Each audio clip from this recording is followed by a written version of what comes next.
Hello to everybody and great good morning to all of you. कैसे हैं आप लोग? सब बढ़िया होंगे, ठीक होंगे और एकदम अच्छे होंगे। जैसे कि आप लोग को पता है, नीट पीजी काउंसलिंग शुरू होने वाली है।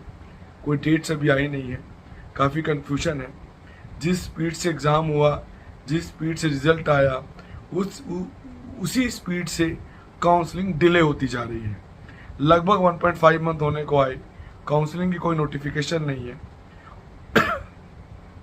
एंजाइटी लेवल अपने चरम आसमान पर है, कन्फ्यूजन बढ़ता जा रहा है।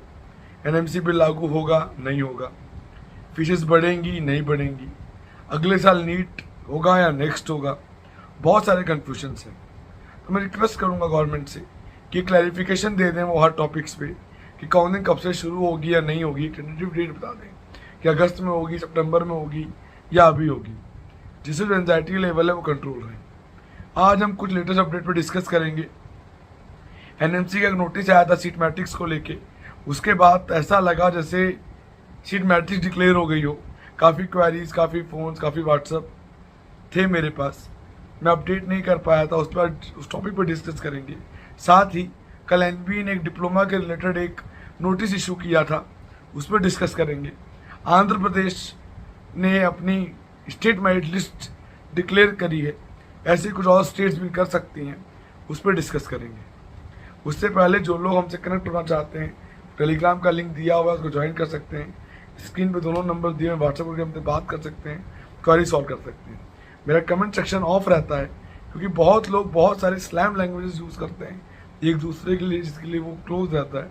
कोई क्वेरी करनी हो, मेरा नंबर दिया हुआ है 9675200801। पूछ सकते हैं, बात कर सकते हैं, कुछ शिकायत हो बता सकते हैं, कुछ कहना हो वहाँ कह सकते हैं। चलिए शुरू करते हैं। एनएमसी ने 3-4 दिन पहले एक नोटिस निकाला सीट मैट्रिक्स के रिलेटेड। वो नोटिस बेसिकली कॉलेजेस के लिए था कि जो कंसर्न कॉलेजेस हैं वो सीट मैट्रिक्स जो एनएमसी की साइट पे अपलोडेड है, nmc.org जो साइट है, वहाँ जाकर उनके पास जो सीट्स है कॉलेजेस में ब्रांच वाइज, उसको मैच कर लें कि वो सही है या नहीं है। इसके लिए उन्होंने 15 दिन का टाइम उन्हें दिया कि विद इन 15 डेज आप उसको एवोलेट कर लें। इसका मतलब ये कहीं नहीं है कि सीट्स नहीं बढ़ेंगी। इसका मतलब ये भी नहीं है कि जो सीट एनएमसी की साइट पे दिख रही हैं वो फाइनल है। वो वही सीट्स हैं जो लास्ट ईयर थी। कोई इंक्रीमेंट उन सीट्स का नहीं हुआ है, लेकिन बहुत सारे कॉलेजेस में इंक्रीमेंट हुआ है, तो धीरे धीरे अपडेट हो जाएगा बाद में। हाँ, एक चेंजेस देखने को मिले हैं। जो सीट्स परमिटेड थी वो अब रिकॉग्नाइज हो गई हैं, यानी जिन कॉलेजेस में सीट्स परमिटेड थी, पहली बार आई थी, वो सीट्स अब रिकॉग्नाइज हो गई हैं। ऐसा देखने को उस एनएमसी की साइट पे सीट मैट्रिक्स में देखने को मिला है। लेकिन इसका मतलब ये बिल्कुल भी नहीं है कि सीट्स नहीं बढ़ रही हैं। ये सीट मैट्रिक्स फाइनल है, बिल्कुल नहीं है। ये ओल्ड मैट्रिक्स है। कॉलेजेस को बस ये कहा गया है आपके पास फिलहाल अभी कितनी कितनी कंसर्न सीटें हैं, उनको मैच कर लें एनएमसी की साइट से, और कोई भी दिक्कत अगर नज़र आती है तो एक बार अपडेट कर दें आप कंसर्न बॉडी को, कि जिससे वो उसमें रिकनेक्ट कर लें। न्यू सीट्स का कोई जिक्र नहीं है, न्यू सीट्स का कोई इंक्रीमेंट एनएमसी की साइट पे अभी तक नहीं हुआ है। लेकिन जैसा कॉलेजों से मालूम चला है, कुछ लोगों से बात होकर आइडिया लगा है, इंस्पेक्शंस हुए हैं कुछ ब्रांचेस के, जिसकी उम्मीद कर रहे हैं कि वो सीट्स अपग्रेड होंगी, वो आएंगी, भले ही वो परमिटेड आएँ। जो भी सीट पहली बार आती है वो परमिटेड होती है।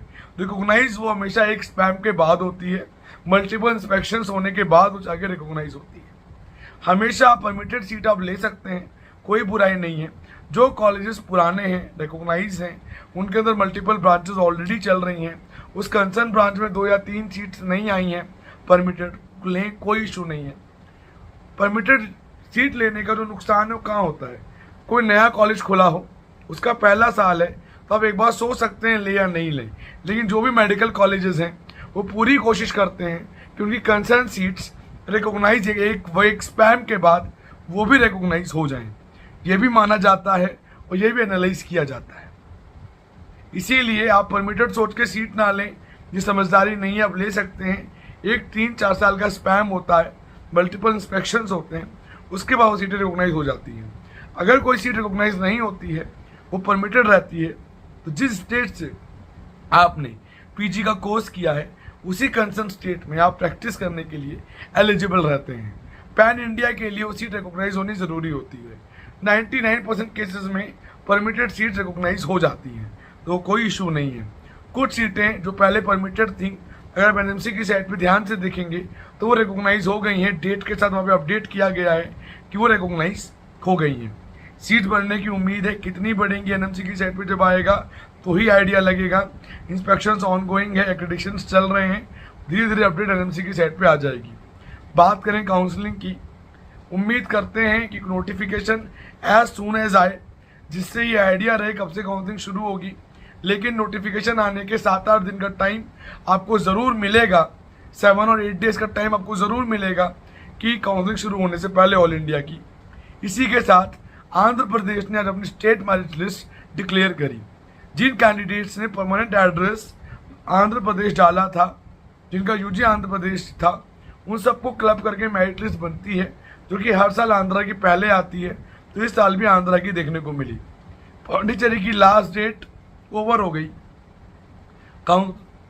चॉइस फिलिंग की फॉर्म भरने की लास्ट डेट कल थी, जो कि पौंडीचेरी की ओवर हो गई।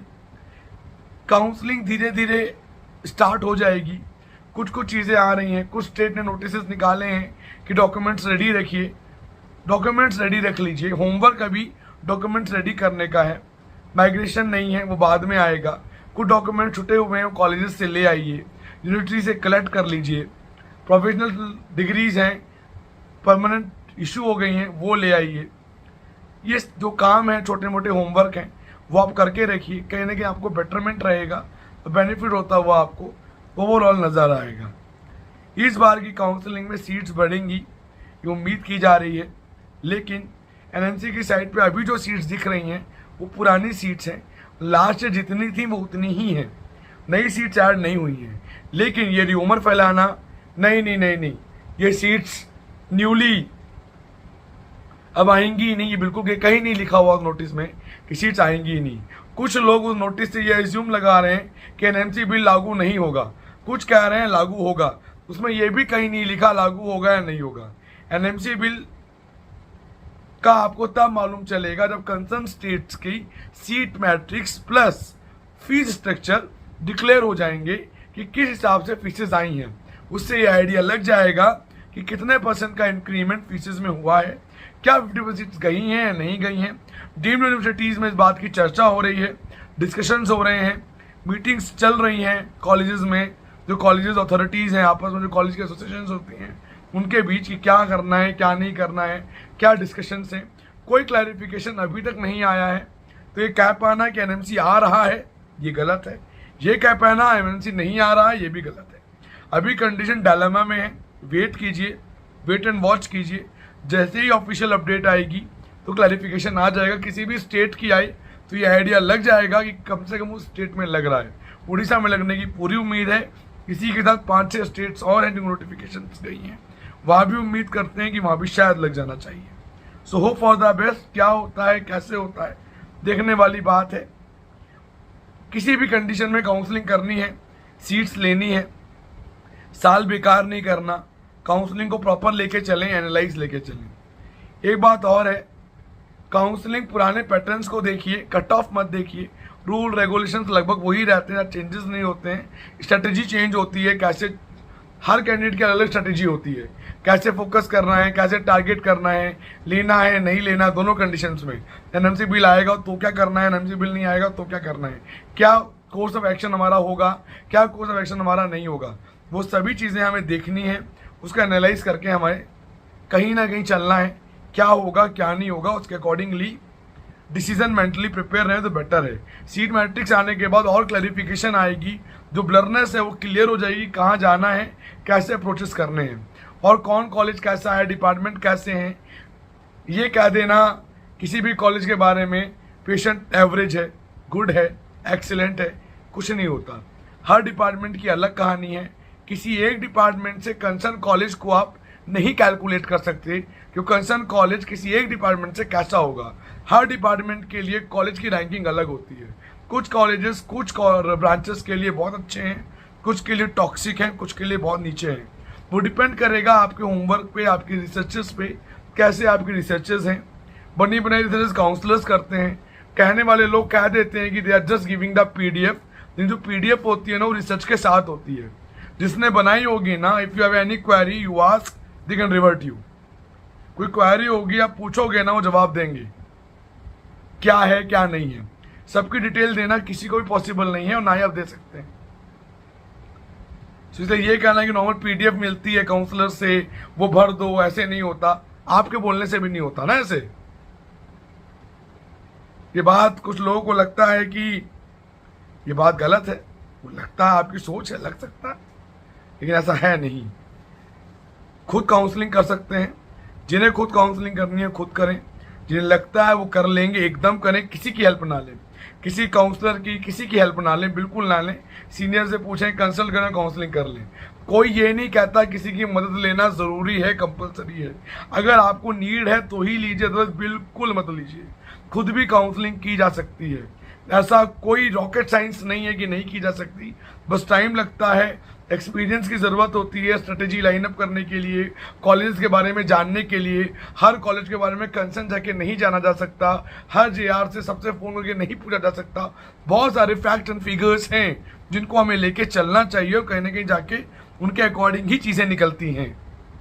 फिर उसमें पर्सनली डिस्कस होता है, ये जगह जानी है नहीं जानी है, कौन से नंबर पे कॉलेजेस रहेंगे, कैसे राउंड 1 अप्रोच करना है, राउंड 2 अप्रोच करना है, कैसे मॉपअप में जाना है। मॉपअप में जाना नहीं जाने का डिसीजन बड़ा है क्योंकि थोड़ा बहुत रिस्क इन्वॉल्व है मॉपअप में।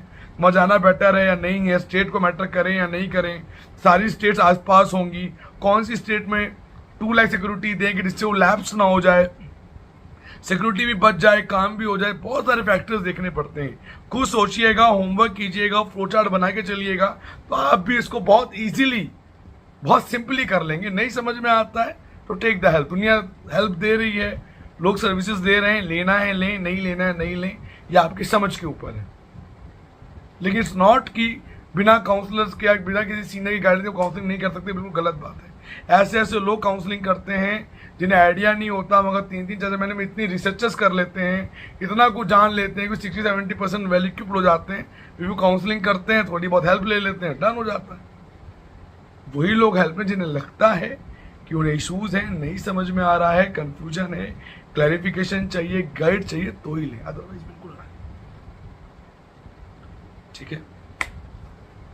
सो अपडेट धीरे धीरे आने लगेंगी, आ रही हैं।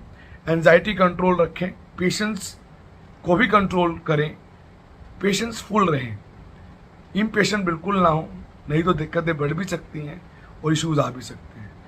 कोई इशू हो, कुछ हो तो आप कॉल कर सकते हैं 9675200801, 9690796426। So bye bye, take and have a great day, bye bye.